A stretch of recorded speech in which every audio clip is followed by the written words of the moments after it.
2, Introduction. I want to welcome those who were with us for Volume 1 and any of those chapters. And to those joining us for the first time, we are glad to have you here as well. We'd like to begin by acknowledging the Eastern Band of Cherokee Indians people, traditional custodians of the land on which the Gardner Institute resides, and pay our respects to their elders past and present. We extend that respect to all Indigenous peoples here today. We at the Gardner Institute are still a work in progress. We continue to reach out, to read and speak with experts and members of the Eastern Band of Cherokee Indians so that our acknowledgement carries with it a commitment to work with the community for change. Next, I'd like to offer a moment of silence for reflection on the recent events in the US and the world which are antithetical to social justice.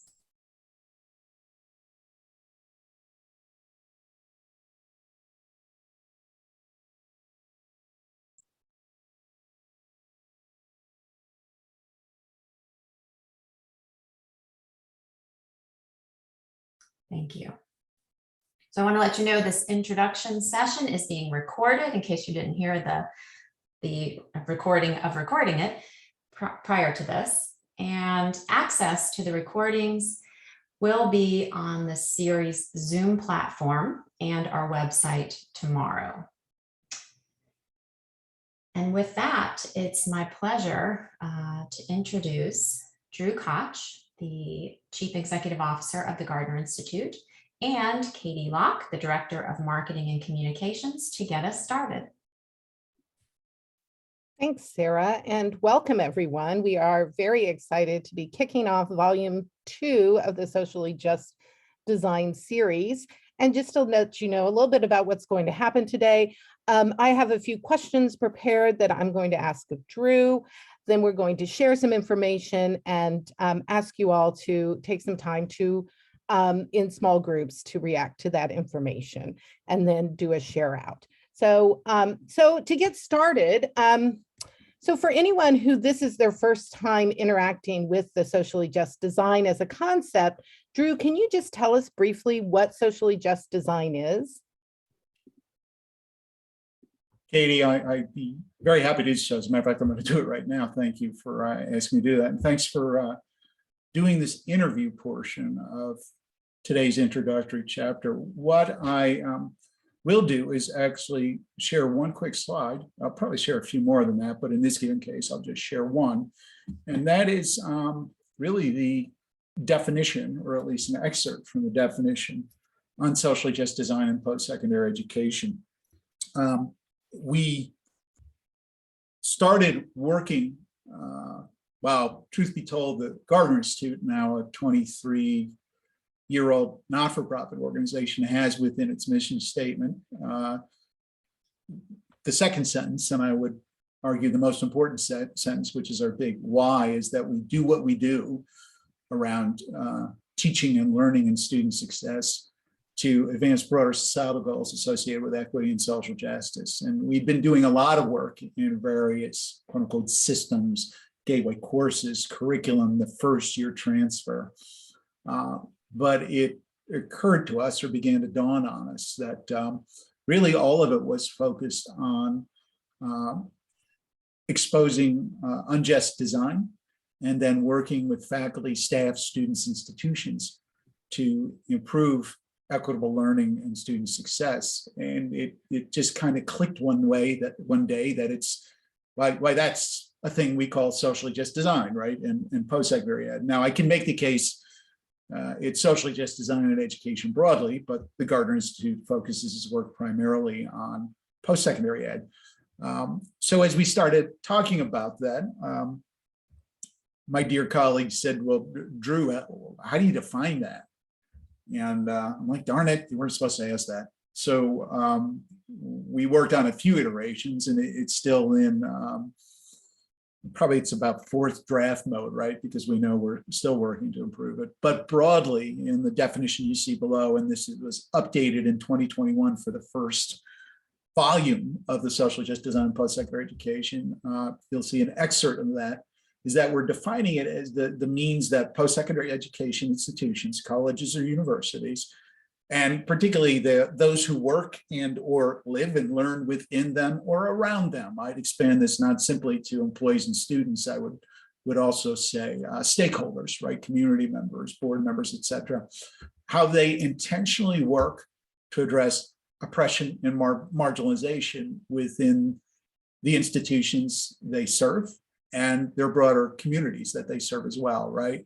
And by addressing oppression and marginalization, we're really talking about mitigating, right? And we'll share a bit more, particularly in the Declaration for Socially Just Design, which we're here to talk about today. We'll share a little bit more when the time is right. But broadly, that's the definition. The whole resource, and there's a link for that in the slide I just shared. You'll get that later as part of the recording and the materials that we share after this. Isn't all that much longer, right? We intended to make sure that it was brief and on point, or to the point. So, but that's broadly how we're defining social just design. And that contextualized the first volume in this series. It's contextualizing this, the second volume in this series. It's contextualizing broader work that the Gardner Institute is doing within and across the systems that constitute the macro post-secondary education system. So that was a long-winded answer, Katie. I will promise to be at least, if not more so, long-winded for other questions. So back to you, my friend. Excellent, Drew. So we launched the first volume just over a year ago, and there were some compelling reasons then, and probably some compelling reasons now in 2022 to continue. Can you talk a little bit about what those reasons are, why this is sort of a priority for the Gardner Institute? Sure. And this comes out of really decades and decades of work, right? Individually and then collectively, centuries of work across the Gardner Institute staff. It's certainly not only the work that we do, but when we looked sort of and examined the experiences we had been having, both as teachers, educators, servant leaders within post-secondary education institutions and in this organization, a theme that kept popping out time and time again was that we were doing what we were doing to yield more just outcomes. And at least from my vantage point, frustratingly so, we had some success, but not nearly enough. And that we had to understand, and in order to have increased success and sustainable success at making sure, particularly that race, ethnicity, family, income, demographic variables such as those don't serve as the best predictors of who succeeds in post-secondary education. We had to truly understand and reframe what we were doing as educators as advancing a social justice mission. And so the compelling reasons really were that race, ethnicity, and family income remain the best predictors of who succeeds in higher ed right now. And they have for centuries. And it's because higher ed, as D.L. Stewart wrote in his Change Magazine article, Twisted at the Roots, was created for property. And as part of being property, it meant slaveholding, at least in some cases, white males. And those are the legacies that still manifest themselves in many ways and in many permutations in academia today, and often don't get understood or even considered when we look at policies and practices and structures, right? But if you do examine those and you look at 21st century learners, whether it's in the US or in other countries, right? Because this has turned into a global conversation and a global effort. When you look at those and you say, well, what if we were to design with socially just outcomes in mind? We have the means to construct a more just and verdant higher education system and experience for the students, for the employees, for communities. So that's what compelled us to, again, begin looking at this in a series, thinking about reframing all of the work that we do at the Gardner Institute in this way, And then as a result of what we learned, offer this, the next volume in the Socially Just Design series. Excellent, thank you. That brings me to exactly to my next question. So what did we learn? And, how is that shaping what we're doing in volume 2? To answer this, I need to attribute Michaela Towns, Ariel Jacobson, and Megan Underhill. Ariel and Michaela were/are, right? Michaela still is an undergrad. Ariel graduated, I think last month or this month, but we're undergrad students at the University of North Carolina, Asheville. And as we began offering the Socially Just Design Volume 1 series, or Volume 1 of the Socially Just Design series, I don't know if it dawned on us or they made it dawn on us. I think it was probably both, but that we needed to treat the series even more than what we thought as an opportunity to learn. We needed to treat that first volume of the series as an opportunity to include student voice in the design of the series.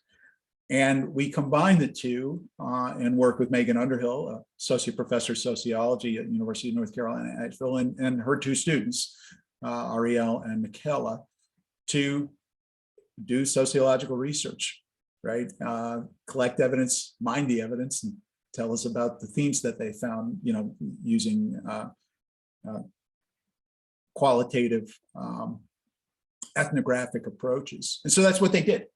And they offered what initially we called the final chapter, and then we realized there was nothing final about it. So we renamed it the Momentum Chapter, because that's where those two wonderful students shared the key themes that they learned. Now, I'll tell you really quickly what Ariel and Michaela told us, right? They found 4 main themes across the 7 chapters that made up that series.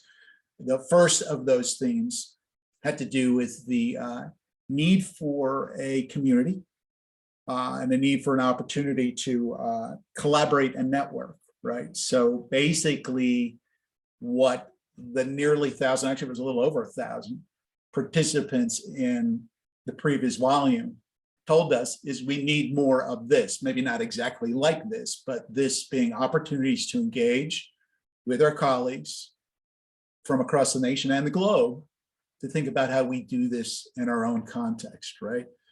Acting and thinking nationally and globally, or thinking nationally and globally so that we can act locally. So they wanted that, right? So we've started working, and this is a next step in providing an opportunity to do that. It's not the only step, but it is a next step in doing that. They also said they want more data and research and resources, right? So the Declaration for Socially Just Design and Post-Secondary Education is one such resource, and it is based on resources that we've used, including the content from the last series, right? Now, that's not the only resource, but it is a framing resource, not just for this series, although it is that, but also for the broader work around Socially Just Design and Post-Secondary Ed, right? So that was need more data, need more resources, right? So we had the community, the network, the data and the resources. The fourth one had to do with support, and by that, folks said funding. Now, I will not doubt that came up, because it did. People said time and time again, can you help us find financial resources to do this work? My reaction to that then and now is entities, organizations, people always find a way to find the resources they most value. So making work around student success all about work around equitable learning and success, and we'll define that in a little bit as part of the Declaration for Socially Just Design and Post-Secondary Ed, and linking it with the strategic priorities of the institution generally means the resources are there. That's shared. There are things we are doing to access resources from foundations and funders to help support some of this work, but for it to be sustainable, institutions have to figure out where the resources come from too. I'll emphasize that in some research we've done, that we'll make sure we share is that institutions that have been able to implement evidence-based, equity-minded plans to a high degree, not only see retention outcomes 3, 4, 6, 8 years later, as this includes community colleges, they see significant increases in grad rates. And when that gets disaggregated by race ethnicity, the significant differences hold by race ethnicity, right? So when people say, where will you get the resources? Doing this in an evidence-based, equity-minded manner actually generates some of those resources as well, right? So, but I'm not going to belabor that point now. I'm just saying that was the third of the 4 elements. And then the last element on all of this were tools. And we provided tools, or we provided, I would argue, resources in a number of the chapters last year. We'll do that again this year, right? For example, in the chapter that we're doing by popular demand, we're going to repeat this one, but it'll be different on gateway courses. Each one of the case studies will provide some tools that people have created that are accessible, no cost, at least not financial cost, right? Time is always a resource, but financial cost is not an issue. Tools that people can use and apply after they've learned about the case studies and think about how they do that in their own realm. So those are the 4, quick recap: tools, network and collaboration, funding, and data and research, right? So those were the 4 big takeaways, all of which is informing what we're doing now in this next volume of the series. I knew I was going to be on mute one of these questions. Thank you so much, Drew. So can you tell us what compelled you to draft a declaration for socially just design in post-secondary education?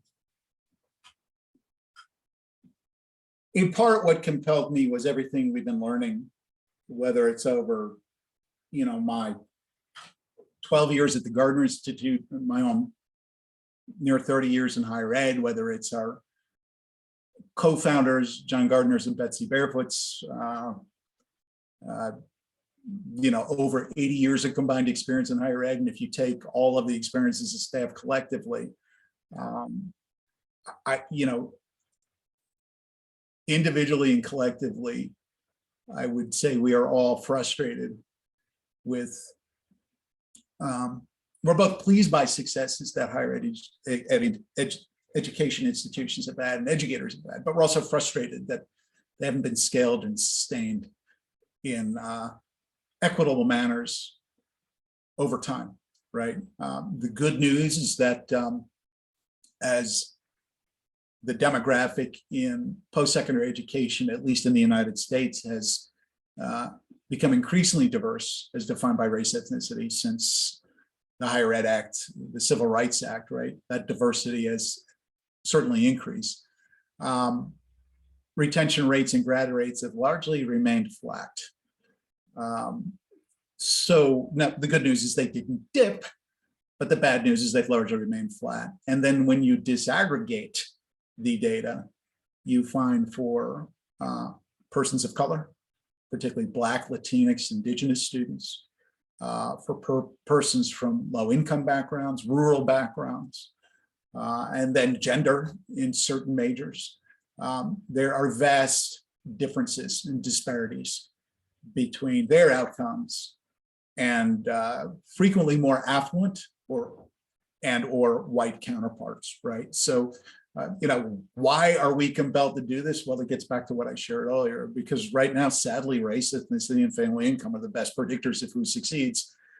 And if that remains to be the case, coming up on our nation's 250th birthday, which is July 4th, 2026, how can we honestly look in the mirror and say we've lived up to our founding principles and values, right? So this is why we're doing what we're doing, because we do believe in the nation's founding principles and values. We know that this is an experiment in a democratic republic, and we know that an area where at least educators like us have agency is through the work that we do with institutions and the students we serve and the communities we serve, right? So that's the big why we're doing this, is because we do have hope, even if we're frustrated. And we know working with like-minded persons like you, we can build and sustain a movement that turns hope into reality, right? So that's why we're doing what we're doing. Thank you. So, so you've mentioned this this declaration for socially just design.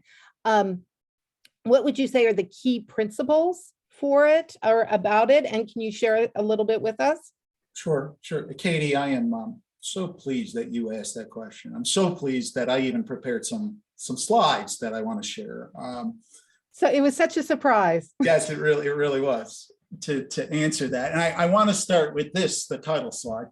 Not simply because it's bold and it has big bold font at the top telling you what it is, but because it includes the phrase crowdsourcing a draft and co-designing the movement. And I want to emphasize this. This is a draft. You are, in essence, the Continental Congress looking at a draft of a declaration.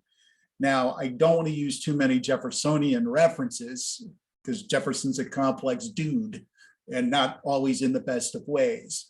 But that approach, at least, that thinking that this is a draft and you are the members of a Congress or a broader community vetting this draft is a exemplar that I want to draw on there, right? And I want to emphasize co-designing this movement. What we do know, what I know myself personally, but what we as an organization know is that we know we don't know it all. Right now, we've learned a lot from doing work around socially just design before we even called it that, and now that we do call it that.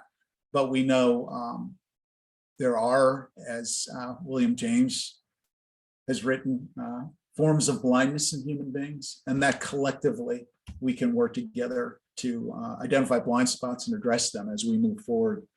I want to really touch on what are sort of the 9, and I hesitate to call them principles. My good colleague and dear mentor for nearly 30 years, Betsy Barefoot, said, Drew, I don't know that these are all principles. Some are principles, some are statements. We're still wrestling with that. Remember that draft thing I said. But I want to talk about the 9 that are there, and you'll see them. I'm paraphrasing them right now.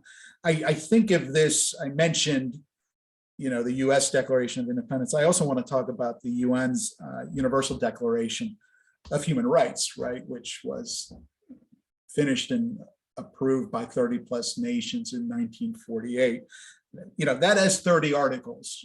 We don't have 30 articles or 30 principles here. We have 9 to start. Doesn't mean it will always be 9. It could be more. Hopefully it's not 30. But there's no jab. The UN's principle, or at least the Universal Declaration of Human Rights, needed the 30 articles, right? But it is a framework. And it's because we do view post-secondary education as a human right? So we want to know that that has influenced at least my thinking as I've thought through this work. I know from conversations with many people involved in the past series and broader socially just design work, for all the staff within the Gardner Institute, as well as some of the folks who we've been working really across the globe on this, that they're viewing post-secondary education as a human right. So with that as context, I want to say the first of these principles emphasizes that equitable student learning and success are the hallmark of an excellent higher ed experience. I want to tell you why we chose these words, because on one level, some of you may be like, yeah, no, duh, Drew. Part of this comes out of at least my frustration that often when I hear the term student success, and I know John Gardner, again, I've talked about this, he shares this, we never hear the word learning. And I remember starting my very first job in higher ed, not quite 30 years ago, and working with a philosophy professor. This was at Hofstra University, as we were working to advise students, and he was mentoring me. And he said, Drew, I've often wondered if we could structure a program in such a way that we could guarantee that students complete and not learn a damn thing.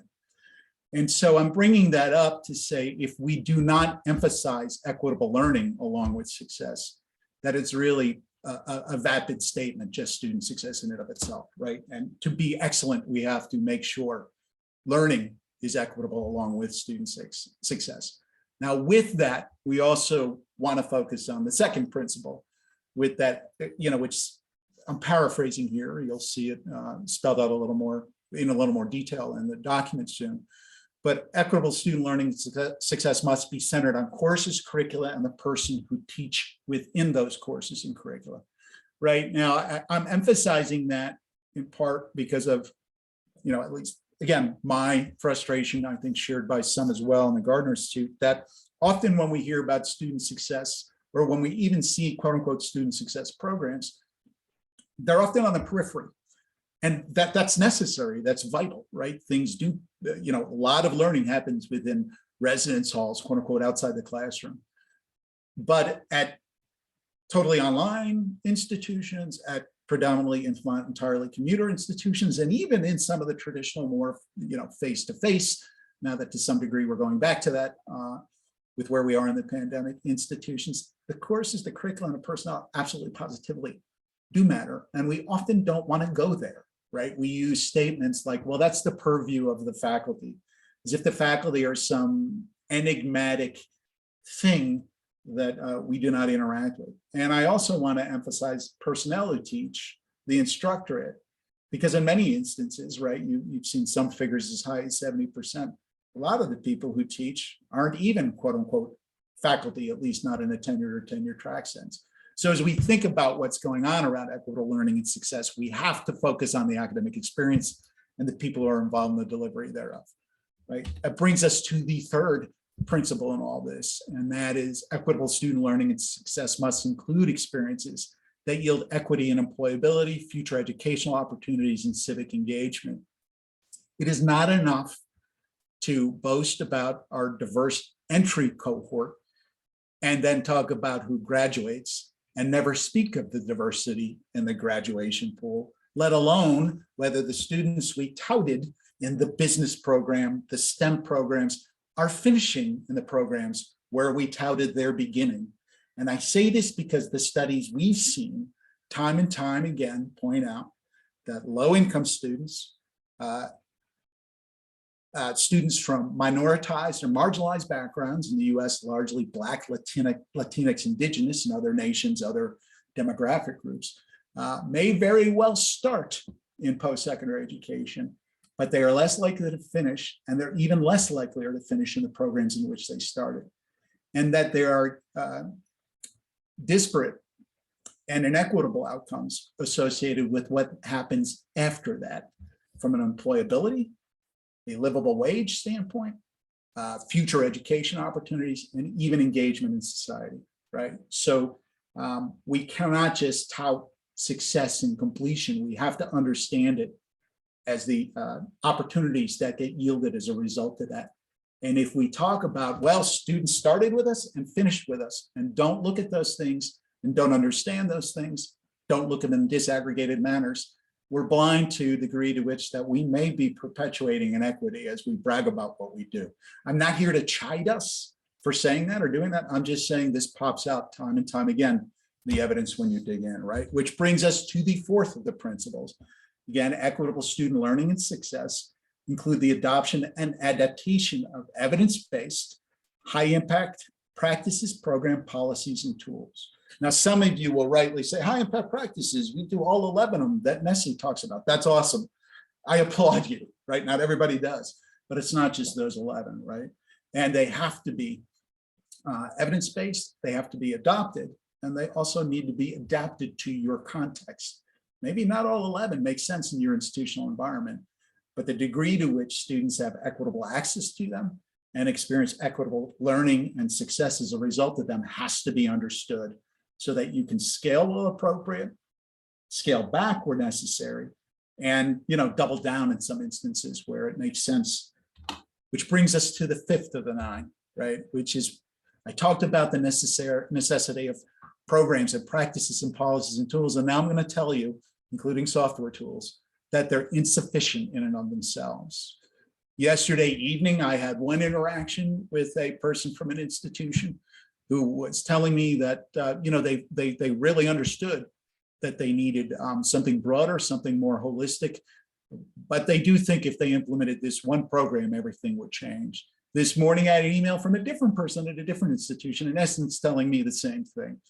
What I will tell you, based on at least my experiences, again, or that you need programs, but in and of themselves, they are woefully insufficient to yield the outcomes. And if you think adding just one more program will make the difference, you're probably wrong. The evidence would suggest you are wrong, right? Again, that doesn't mean don't add programs or practices or tools.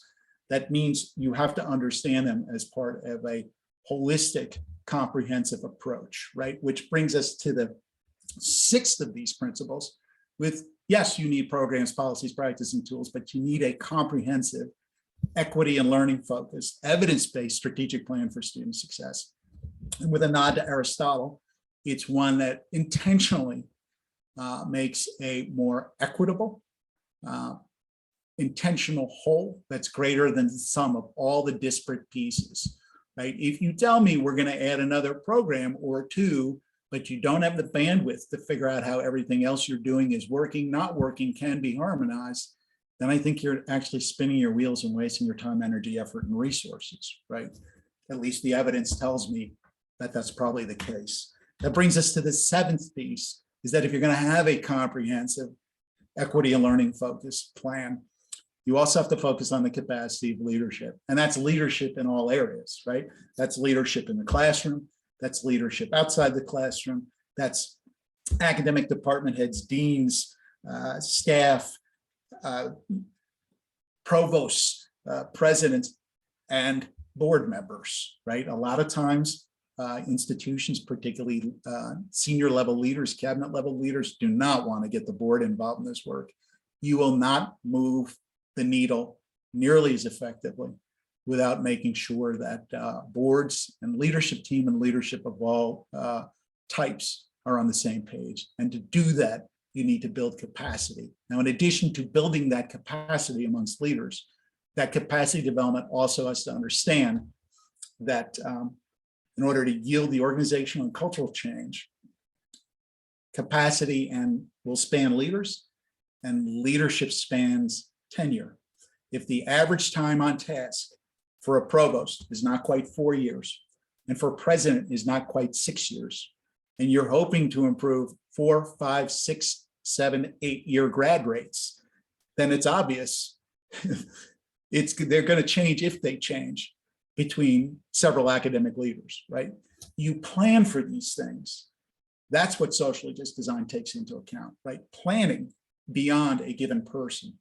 I've heard time and time again, this is the student success president, or this is the student success provost. That's awesome that they are. Does that mean the next one doesn't give a rip about student success, right? I hope the answer is no. If not, they shouldn't be in those roles. But the point I get at, you have to plan for that in order for this to be effective. It's an institutional priority, regardless who's in the headset, right? So that's a thing to keep in mind. And then the last element, and I would say arguably as important as any one of these, is that the institutions and the educators, when they're thinking about their plan, they're thinking about their policies, they're thinking about their actions, they have to design for the students they actually have. And they have to include those students as co-designers of a socially just educational system in which they are part, they're a player, they're both shaped by it, and they have to shape it, right? So those are the 9 principles in the declaration. This is a statement that comes out, right, in a typical declaration fashion. It starts with a preamble. It states the reasons, the why we need socially just design in post-secondary education. It defines socially just design in post-secondary education. Then it provides those 9 principles that I've sort of summarized in about 10 minutes now. And then it ends with a call to action.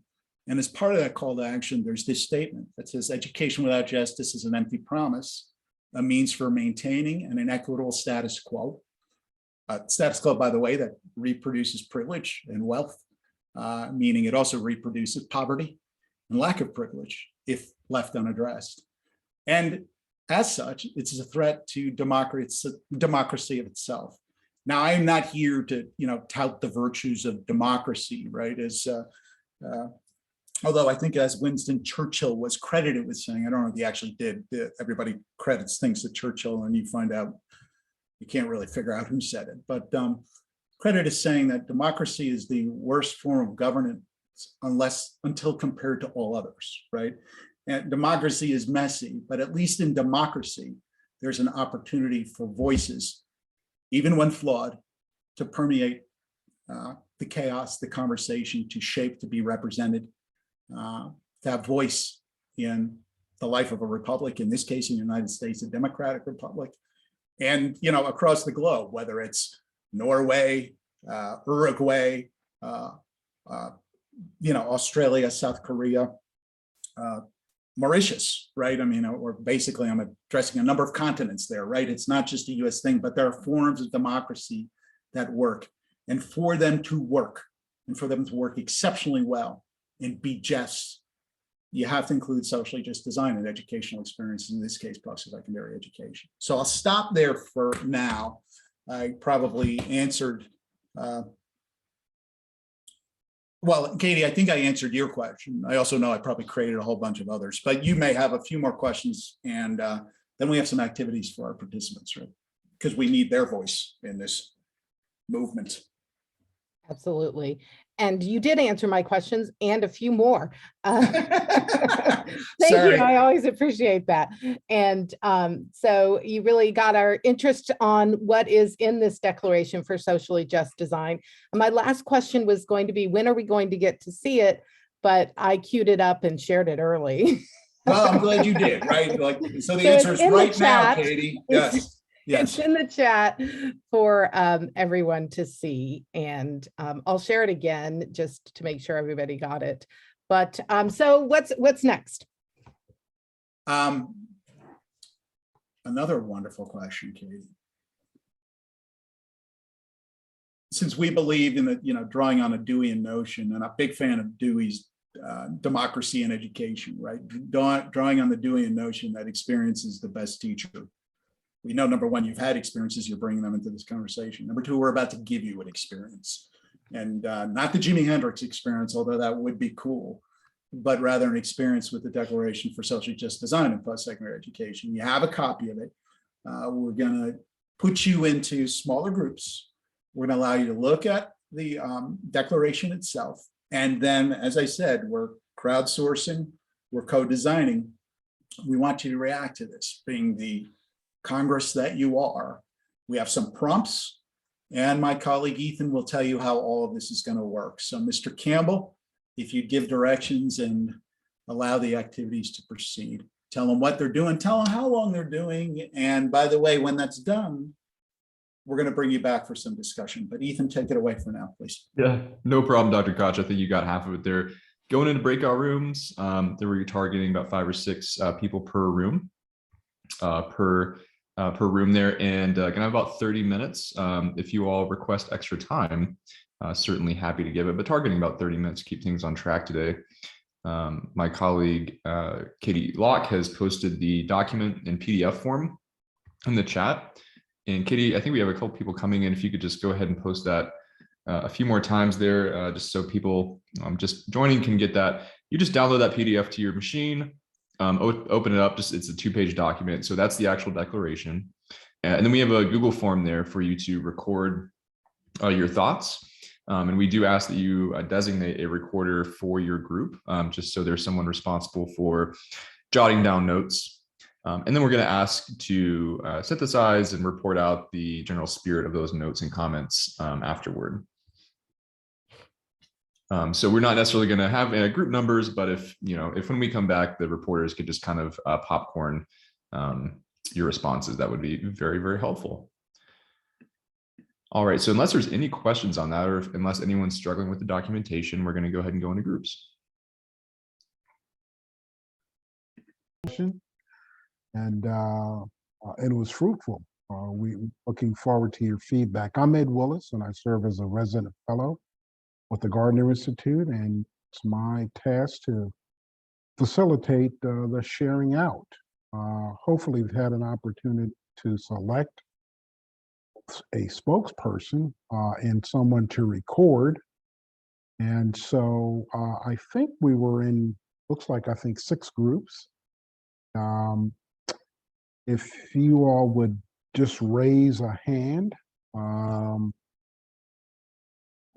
will call on folks to get us started.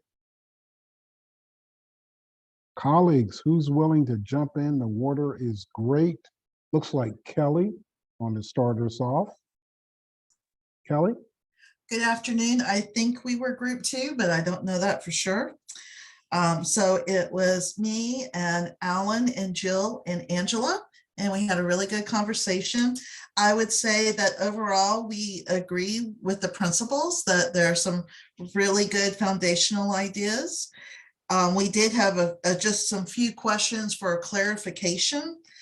We weren't sure exactly how educator was being defined, if it was being restricted to sort of a faculty position, or if it was broader as faculty and staff, anyone working at the institution. We were also, let's see, read my notes.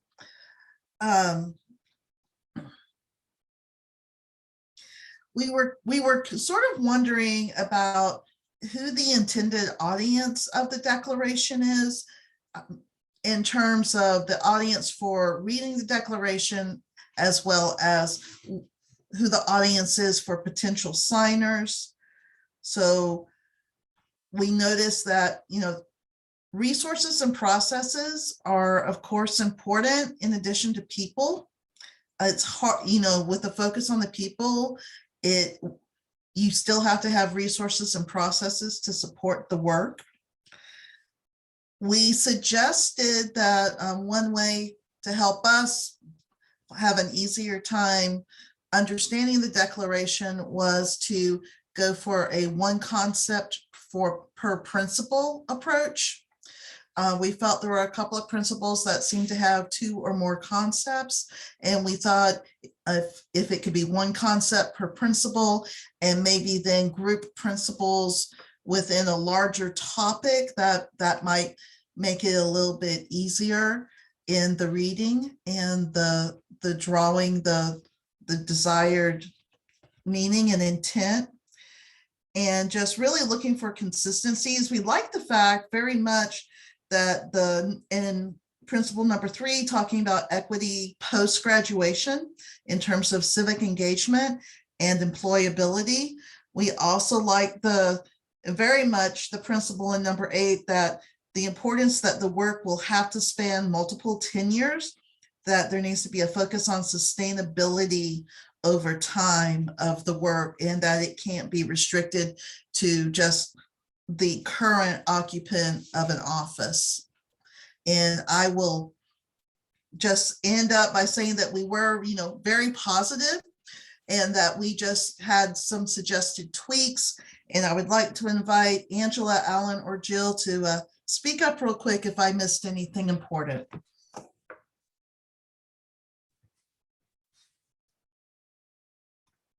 Looks like you're getting thumbs up, Yeah, Kelly. covered it.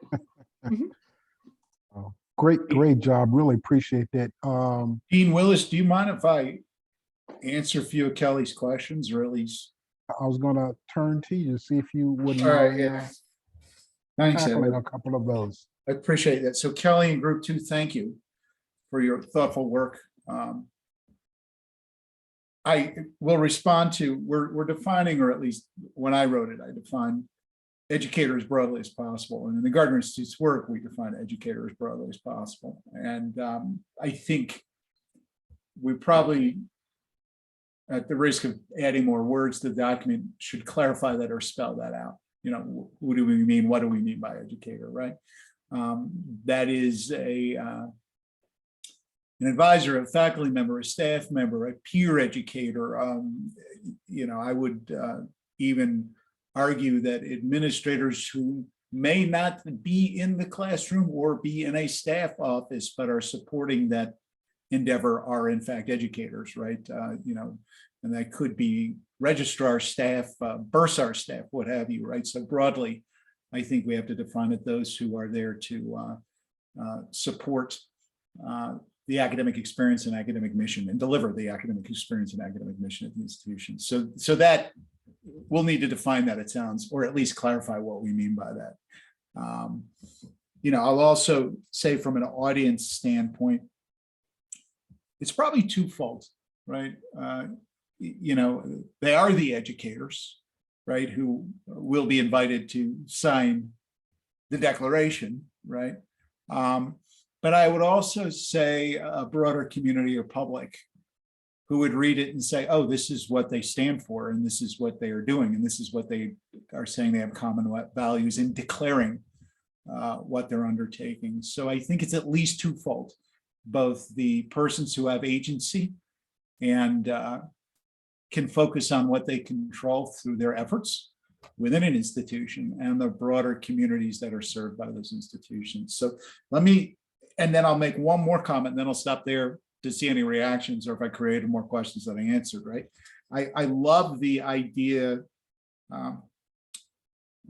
Kelly, you are unique and helpful, right? And I say all of this as a preference to, but you may not be the first person who told me I have complex sentences. And so I think that you're right. We need to have one concept per principle. I talked earlier about the Universal Declaration of Human Rights and the different articles. And those articles, there may be 30 because they are one concept per article, but they are grouped, right, by theme. And with your feedback, constructive feedback here, I think I need to emulate that even a bit more than I already did. So let me stop there and see if that helped, or if you have any other suggestions. Kelly, was that helpful, the feedback? I feel kind of bad speaking for my group, but I will go with yes, that was helpful. Well, we trust in you. That's great. Good. Anyone else from your group want to share any more before we move on?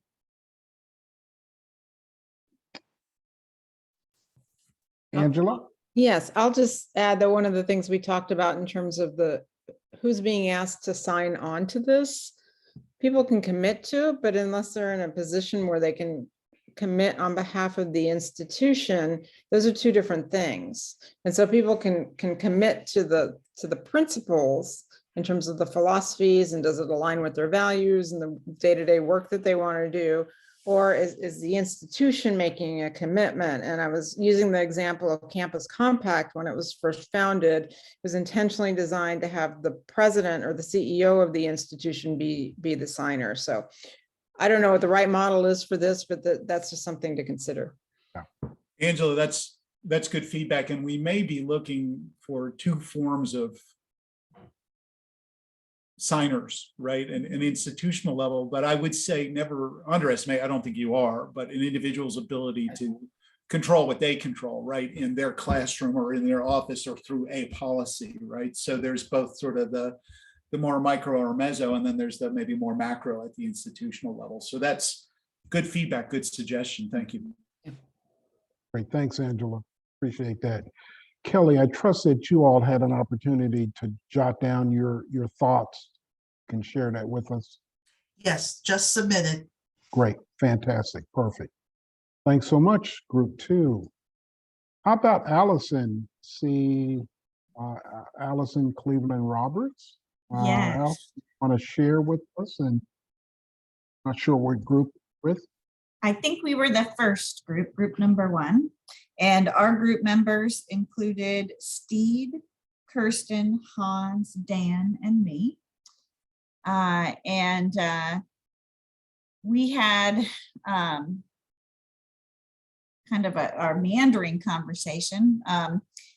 The largest part of our conversation was really sort of trying to, we have groups members who are in states where legislation that appears to counter some of these principles sort of govern higher education in that public sphere. And that while we could commit to many of these things, the chilling effect that some of that legislation has had kind of leaves us in a place where we could benefit from having conversations to help us, uphold these principles. And so, when you get to what should be stated more strongly or what should be deleted, there's really sort of an interesting way that, depending on the state or the type of institution that you're in, right? If you're in public higher ed, then how you're able to navigate some of this. So So that was one thing, was that some of us need to have conversations to really help us with having these commitments and executing them in our current context politically. And we thought one question came out also was, that maybe the declaration could more strongly identify for whom education has been inequitable, right? That piece wasn't sort of a big declaration or resolution. Of course, that makes it harder for those of us in those political places to work with. We thought more differentiation between learning and success. So there was a comment made by a group member where, it's always paired together, that learning, equitable learning and success are always together. But we thought it might be more powerful in terms of emphasizing the importance of both of those things, because some of the principles really call out of post-graduation outcomes as success, right? And yes, we have to create the learning practices where the students get, to figure that out, but they go on to be successful civically, civic engagement, all of those things are identified. So we thought maybe not always lumping learning and success together, but talking about learning separately from the successes that we're expecting might be very powerful and help us emphasize both of those things. And they might have different practices needed to get, to have success or to have equity in those areas. We thought that we struggled a lot with operational definitions. What do we exactly mean? And so we thought that the document could be strengthened if somebody picked sort of, these are what we mean by evidence-based practices, right? So if there's an external body that's recognized for doing this kind of work and sort of saying, these are what we're talking about, that would be helpful, or even definitions of equity, right? So this is one of what type of equity are we talking about, and how should we define that in the context where we're doing our work, was a big one. And then because we struggled so much with the political climate we're in, Dan started to talk about holistic support mechanisms, and I want to invite him to share that, because I didn't quite get everything before we left the chat. So Dan, do you want to comment or finish your comments around holistic support for? Sure, and I could just summarize it with it. I don't know that it needs to be in bullet 2 or bullet 4, but it seemed that if holistic supports and/or services could be infused in the document a little bit, because that is a very important aspect of both student success and student learning, the holistic supports and the services that are needed. And then the last comment was that we didn't get a chance to make, was a possible addition of diverse people making the decisions. The last bullet discussed group student participations in making this, determination, but I don't know that a bunch of old white men would be, or straight or whatever, would be the perfect way group. So maybe possibly including a way to have a diverse group that are setting some of these policies and procedures. Thank you. Great. Okay, Thanks. so that's it, I think, unless the rest of the group has anything else they would like to qualify or. Great. Thanks, Allison and Dan. Anyone else from the group like to share?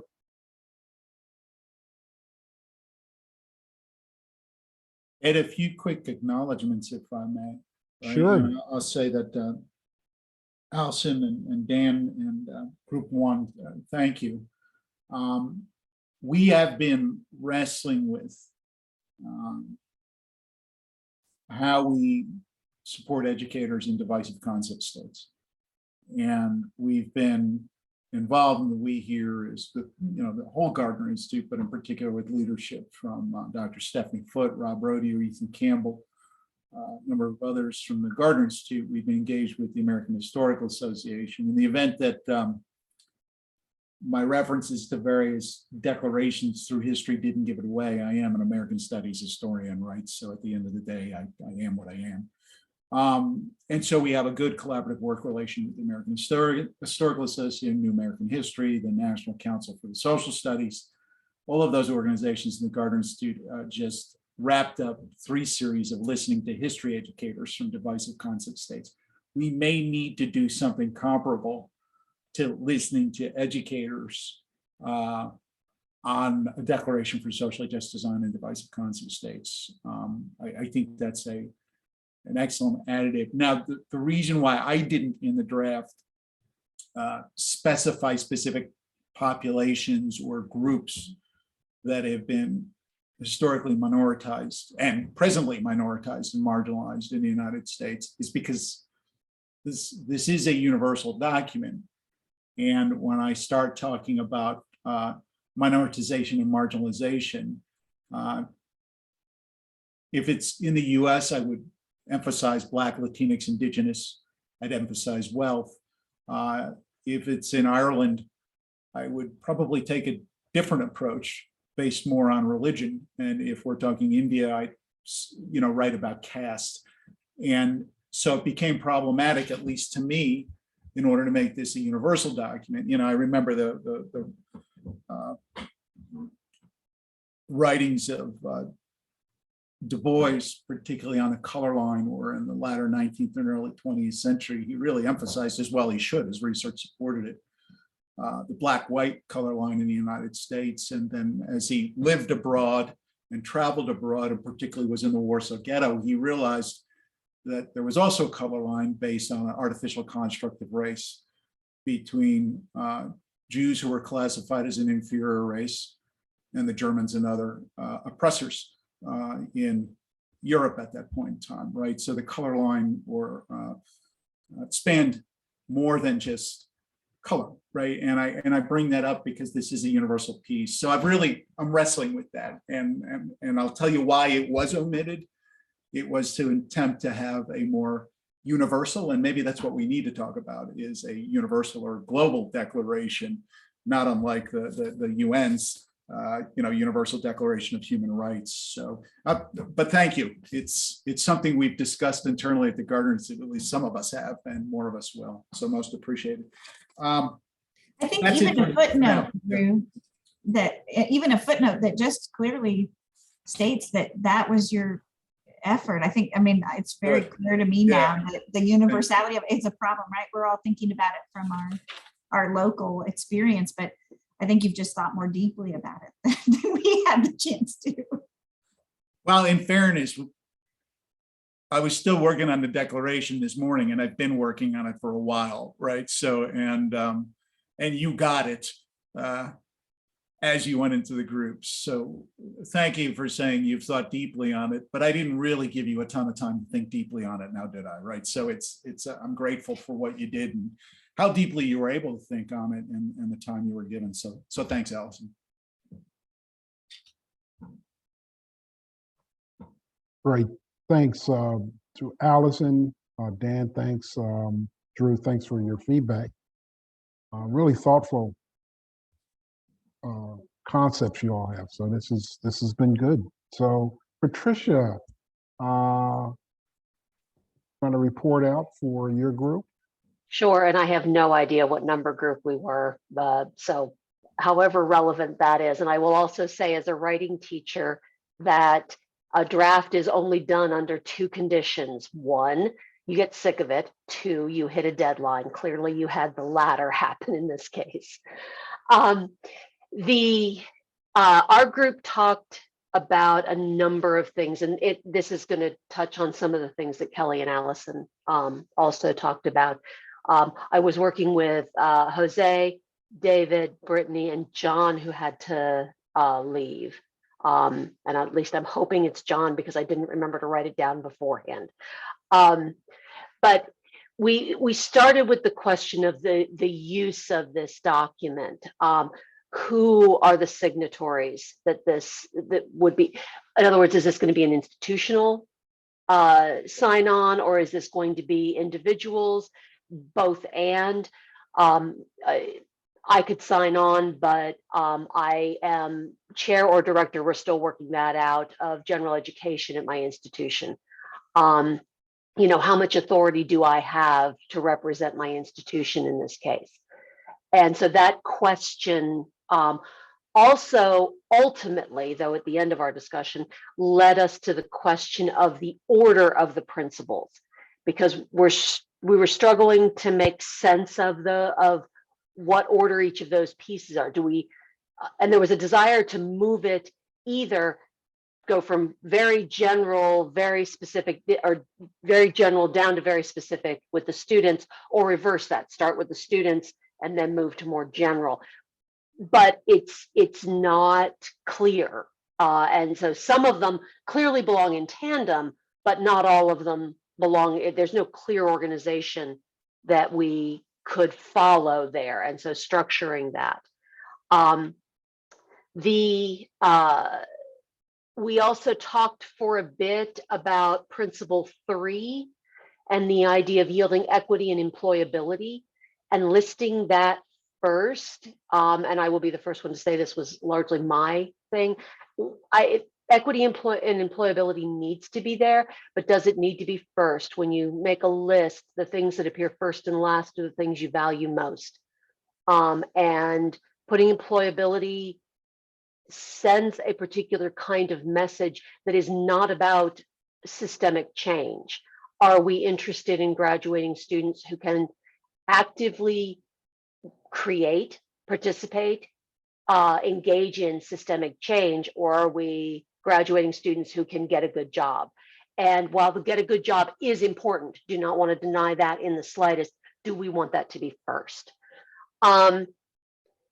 The other thing that came up for us was declarations are documents of simultaneously present tense and future tense. And yes, my English teacher self is coming out, but there's not as much future tense in here as I would want, as we would want. The last principle, institution and educators must design for the students they have. Well, okay, but what about the students that we will have? What about the world that is becoming? And there is not as strong a sense of that. And we were talking about the need for this declaration to help us make the case that we are doing something relevant in the world. And if it's only relevant for today, it could be obsolete for tomorrow. So some kind of more, there is some future in here, but a heavier emphasis in that direction. Okay, I think that sums up what we talked about. If Jose or David or Brittany, you want to jump in. I gave Brittany a few little language things because of course I did, but you know, if there are other things that I left out, my other group members should chime in. Just one quick thing on that third point again. We don't include the word access there, and I think access might need to be added to that list of employability or however we rephrase it. But I think access should be included as a part of the well-being of society as a whole. Great. Patricia, David, thank you. Drew, do you want to respond? I'll respond briefly with first a thank you on that, Patricia and David, and also I think the future tense aspect we'll go through and make sure that is both present tense and future oriented, because it is about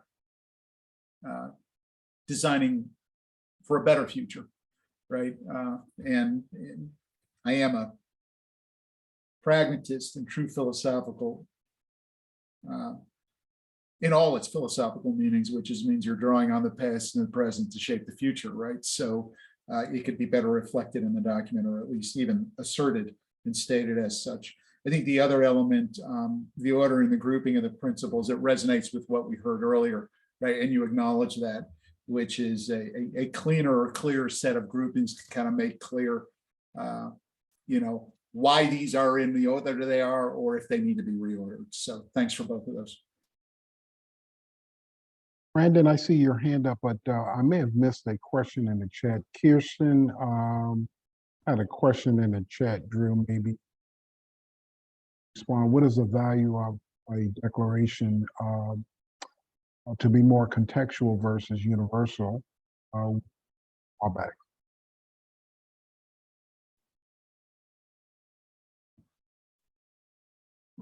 I think my response to that is, and it's some of my colleagues won't be surprised by this at all, but I'm referencing Tip O'Neill, that who made the comment in the 80s that all politics are local. I would make the case that so are all declarations, right? That for this to be viable and have meaning, it has to have meaning applied in your context, in your work.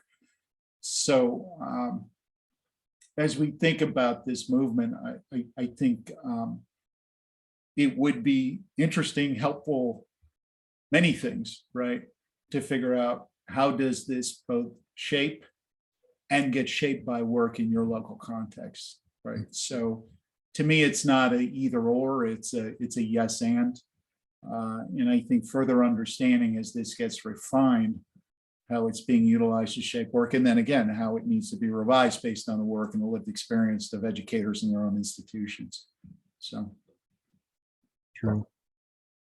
Brandon, you had a question, thought, comment? Just to report out for our team, if it's time to do that. And it's not a question. I just wanted to make sure that our team had a chance to share out, and that any of the folks on the team who wanted to add had a chance to do so. I think it is time, Brandon. Perfect, my friend. A lot of the things that have already been shared were things that I think we talked about in our group, but our group was Catherine, Talia, Rolf, Shelley, and Vicky, and team. If there's anything that that you want to add, please do so. I know I took the notes, so I'm just going to report out. But I think, like others have said, there isn't much that we didn't that didn't resonate. It seems like these are ideas that a lot of people probably would say, yeah, these are important things to consider. And where our team immediately went was the implementation. And I think it was Rolf who said, like, where the rubber meets the road, of making these kinds of commitments turn into action. That's something that I think our team was really keen on discussing and trying to think through the complexity of this real systemic change that's being, proposed here. And also this idea, and I'm skipping around a little bit, but that, as I think, and I've already, maybe it was Allison who just shared this, but just this, the order of these things will probably change the way people perceive them. And I think our team really spent a lot of time talking about how there's cultural shift is embedded in a lot of this, and trying to sort of tease that out and understand it, because sometimes the people who would sign a declaration like this, and again, this was mentioned earlier, might be a president who has a fairly short lifespan at the institution. And something like this could disappear, where there could be faculty and staff and others at the institution who would want to commit to something like this long term. And so how would they be supported, and how would they have that opportunity to make a commitment? And there was also some discussion about, how do we ensure that contingent faculty and staff positions, sometimes called vital faculty and staff, are included in this too, in an explicit way. Because in some institutions, they may not have a lot of face time with students, but at a growing number of institutions, those folks are frontline. And I think it was Shelley who pointed out the fact that because faculty spend so much time with students in support of these ideals, our ability to be sure that they're really intentionally integrated into this, is probably very critical. And then that goes back to these questions of access and how everyone has a lot going on. We also had conversations about, students being part of this process and the challenges that lie with that. Again, I think it was Rolf who shared, when students are compensated, they're more apt to do some of this kind of work.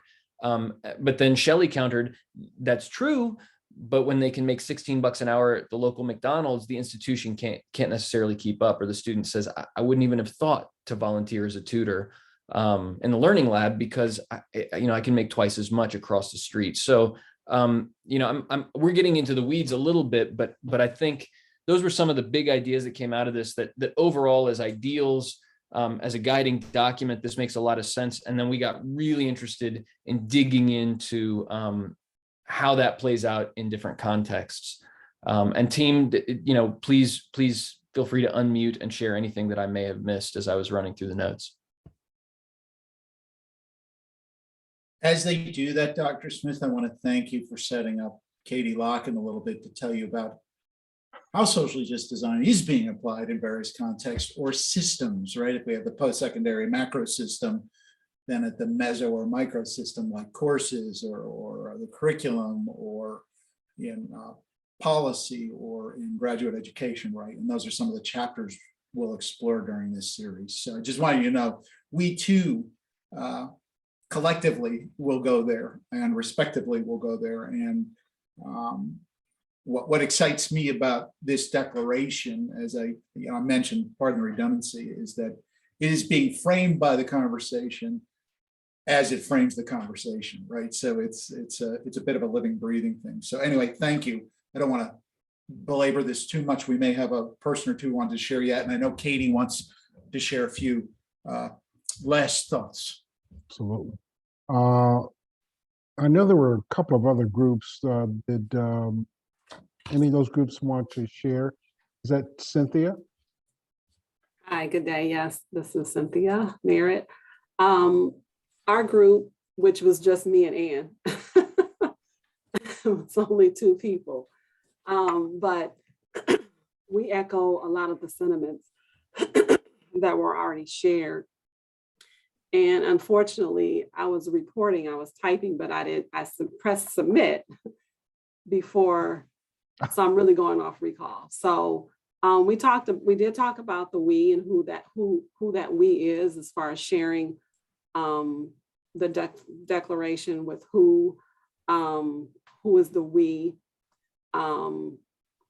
We talked about, which I like what Dr. Drew was talking about with the sustainability, the tenure and the provost tenure, the president tenure, even the board of governor tenures, how that turnover is a little bit higher than those who are at mid-management, which potentially could be the uplifters of this declaration. We also talked about mostly, we did agree, me and Ann did agree with a lot of the things that were in the declaration, coming from the lens of, I'm an advisor, academic advisor, and Ann, I believe, is in research. So we did agree with many of the concepts, mostly all of them. We talked about those who, Ann could kind of focus on this, but she was asking about the accessibility for those who maybe want to come to college or want to come to a university who don't have the accessibility as others. And is there a place for that? We also talked about, is there a place for, which this could be in a different volume, but the elementary and secondary systems, is there a place for that? Because those students who, they do have to come to college. So what are they learning and what are they bringing with them that potentially has to be, fostered or nurtured or undone, that kind of thing. Those who are the recipients, we talked about this, those who are the recipients of the economic and the financial barriers. We talked about that a little bit. Is there a place for that in here as well? And you can jump in. But we do echo the comments already that have been mentioned by the previous family here. Thanks, Cynthia. Ann, do you want to add anything? I think Cynthia nailed it. I mean, kind of going later, a lot of points have already been made. I think really strongly the point about, or the question about the responsibility for access in this document. So, what is the pipeline coming up? What kind of students are being barred from coming in because of finances? What about transfer students? So, a lot of thought about the success and the learning of the students that we have at the institution. But what about the students who aren't? There's a lot of students who aren't able to get to us, and I'm not sure if that's within the scope of this document or not, but it did raise that question for us. That's great. Yep. Thanks. And Cynthia, real quick, I will say that is the lack of reference to access is a sin of omission, and others had mentioned it, but it needs to be rectified in all of this. Some of it is. I was a founding director of a department. I worked for 15 years at a university, and the department was called Student Access, Transition, and Success Programs, kind of brought it all together for the whole continuum. I lived, breathed, we worked from third grade through the 16th. I should have had it there. I think also, though, in many conversations, I grew weary that it was always about access, and folks basically ignored the fact that access without success is an empty promise, right? So I think my bias skewed it, and thank you for recommending that I take my blinders off and not skew this. Ed, I'm belaboring this, my friend. I know Katie needs a couple minutes. Looks like David had a similar kind of question in chat box. So around access and affordability. So we've got that captured. A quick comment by Allison before we wrap up. Allison? Yeah, thank you. I've just been thinking, and I'm wondering if, addressing some of the political climate differences across the states, I wonder if a principle around free speech would help people have that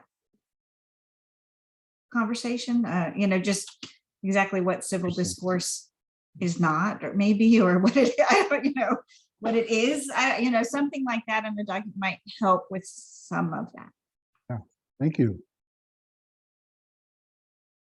Great. Are there any more comments, feedback?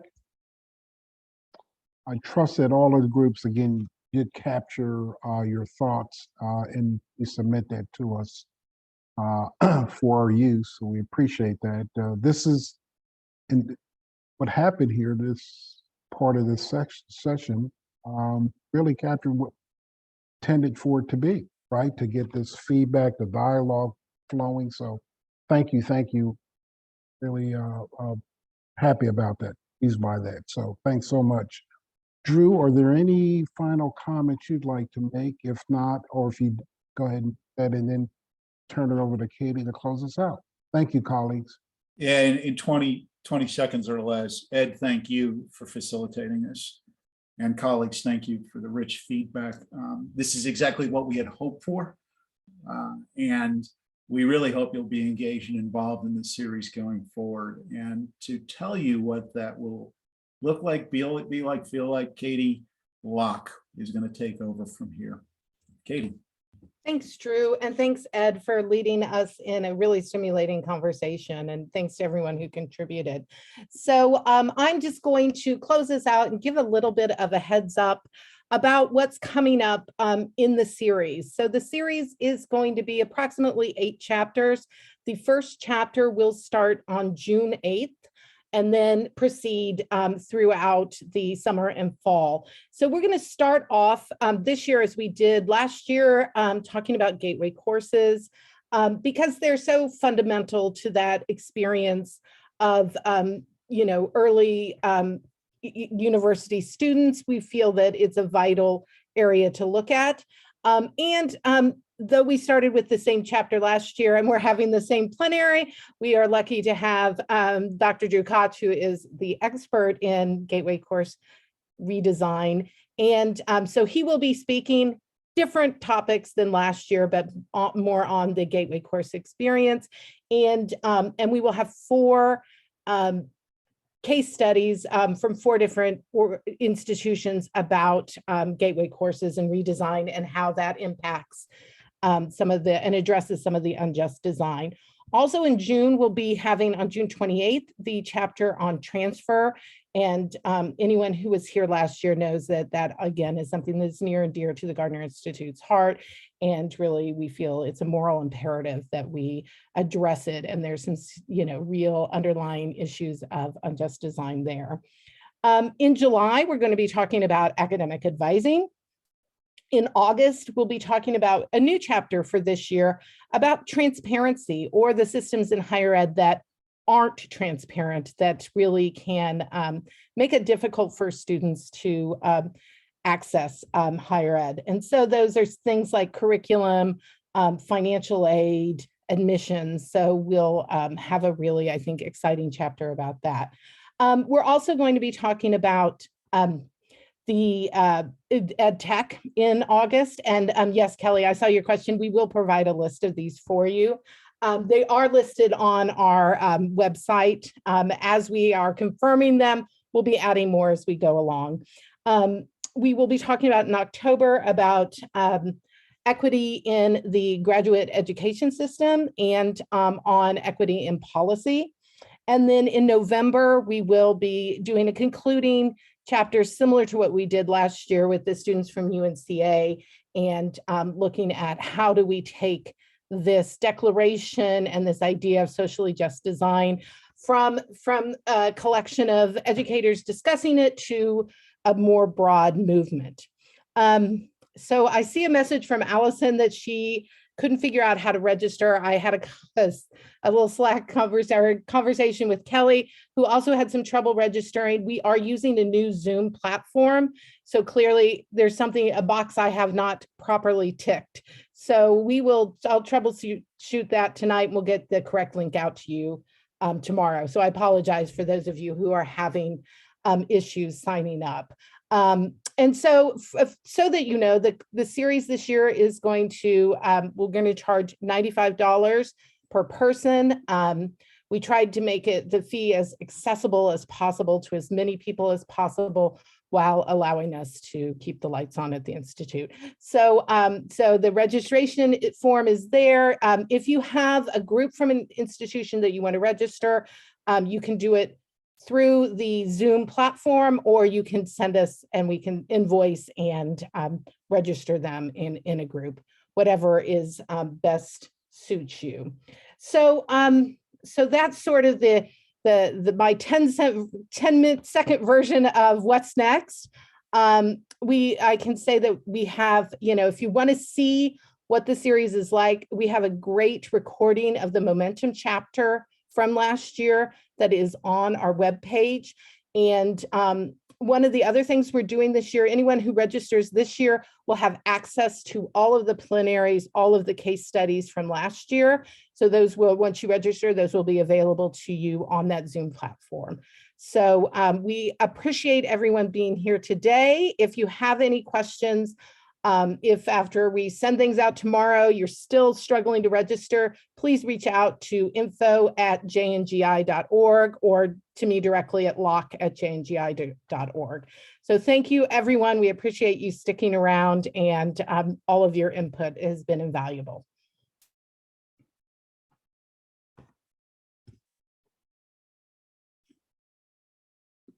Thanks, everybody. Have a good day, evening, morning, whatever it may be where you are. Thanks.